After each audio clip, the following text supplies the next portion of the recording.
Hello and welcome to 52 Weeks. This is week number 14. This week we're going to start into chapter 4, which is the parks and civic and open spaces.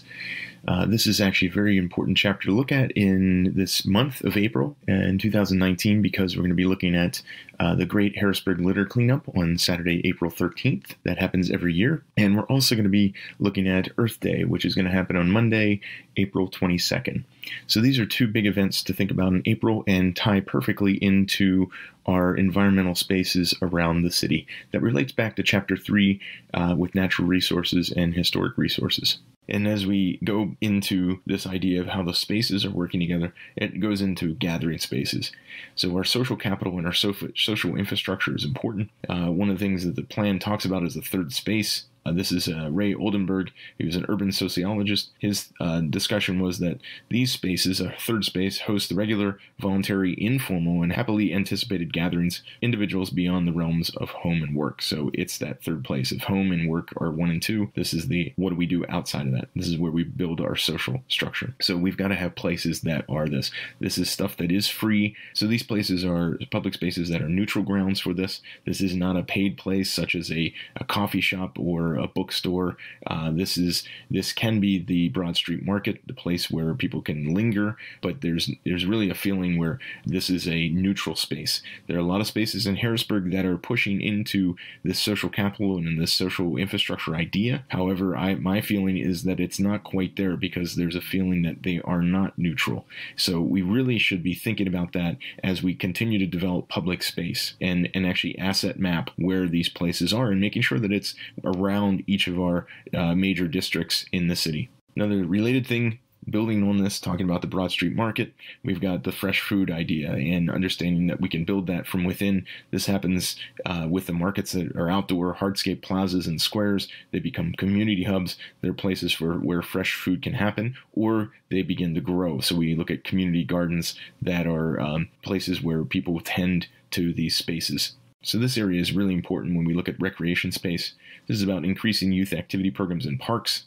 There was a comment that was in the ideas for the comp plan, you can see it in the comp plan there, about more things for kids to do. One of the things we look at in recreation space is increasing youth activity programs in parks. Having worked at the neighborhood center, I know that that's a big thing, but I also know that there's a lot of stuff happening. I think we really have to call the nonprofits and any of the city agencies together for a system-wide, a city-wide database of activities and sports, as well as volunteer activities. And this just doesn't, activities aren't just the sports, but we're looking at STEAM and STEM, educational career enrichment, all of this happening from within the community. So Christopher Alexander wrote a book called Pattern Language, and Pattern 18 is the network of learning. And the idea is just this concept of the city as a school.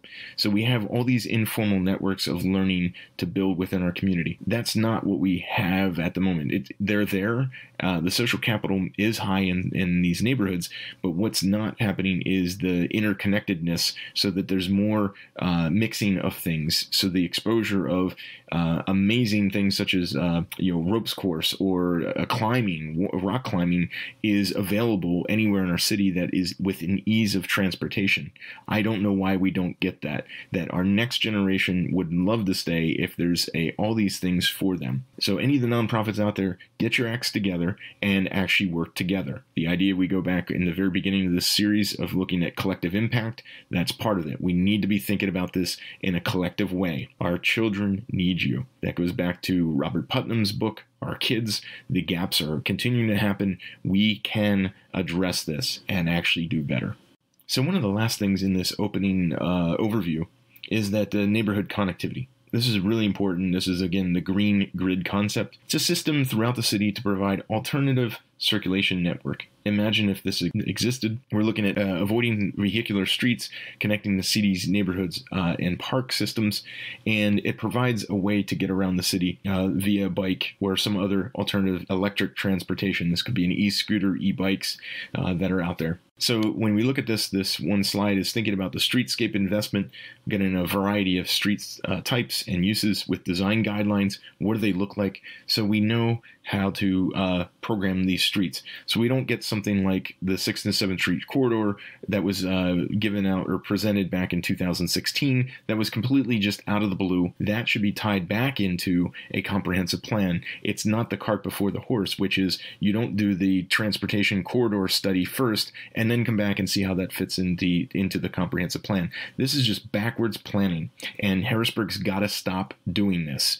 The only way to do this right is to come up with a comprehensive plan that everybody agrees on and that everybody refers back to. And it's also a process that continues to refine itself. Every 10 years, you set up a process for continual review and growth from that. It is not necessarily set in stone, but is a guideline. And for me to come into this area, it's completely ludicrous. And I think everybody who comes in from outside looks at this and scratches their head and they're saying, WTF, why do we have this? For a city of 50,000, this should be very easy to do. So part of this neighborhood connectivity is where do we put our investment? How do we knit the city together? So one really big concept that's in here is the Paxton Creek can be a knitting together of the River District and the Hill District. This is kind of what's out there with the Paxton Creek, the Paxton watershed, although I don't think it's pushed as much as it could be. So the City Planning Commission could be looking at this north-south structure, and then how does this east-west bike pedestrian connections that happen across to provide access to the river, linking east and west. So this is the reservoir to the river, the reservoir to City Island, and the division in Elmerton Street to the 17th Street loop all around. So this would be pretty incredible if you could go all around this spot without an interrupted by vehicular traffic, or at least very low chances of that happening. So in this last part of neighborhood connectivity, we're connecting the neighborhood parks. So these are pedestrian streets, are permanent or temporary pedestrian-only streets. So the living streets are there with some multi-use recreational activities. And then there's a commercial shared street is also important, where we have low-speed vehicles and pedestrians. These considerations are at 3rd Street, Verbeck Street, and areas around the Broad Street Market, as well as 18th Street. So this is the end of